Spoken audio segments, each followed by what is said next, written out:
Hey guys, Chris from FlowBrackets. So you've got small plates and they are smaller than the mounting holes on the European car. I'm going to show you how to get that on the car using our mounting system. Let's get into it.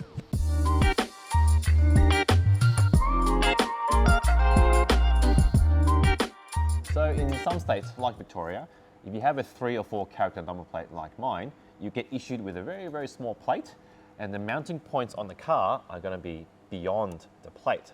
So how do you get it onto the car? So we sell a range of number plate brackets for small plates, which adapt the holes to the car to the holes onto the plate, and I'm going to show you how to get that onto the car. Let's get into it. So when it comes to 3 to 4 character mini plates like these ones, we have 3 different brackets to suit for the rear of the car. So if you have a Mercedes-Benz, we have a Mercedes-Benz version. So it has the Mercedes-Benz 4-hole batten, which has existed since like the 1950s. So that's what you need if you've got a Mercedes.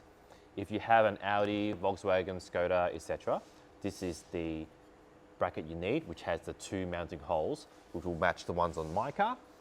If you have a BMW, you need the BMW rear bracket, which has the BMW mounting holes inbuilt. This also doubles as a front bracket. So if you're looking to mount small plates on the front, that's the bracket you need.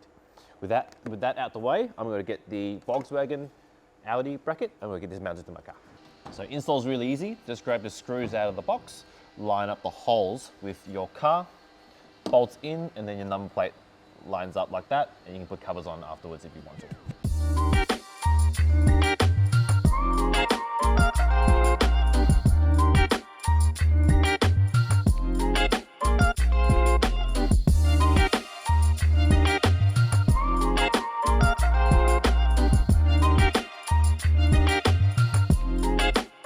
That's how you get 3 to 4 character cinline plates on a European car, an Audi in my case. Now it's worth mentioning that 3 to 4 character plates in Victoria does come in different shapes and sizes. So it comes in a full size slimline, it comes in a standard. So just double check the size of the plate before purchasing a bracket. So I hope you found this video useful and thanks for watching.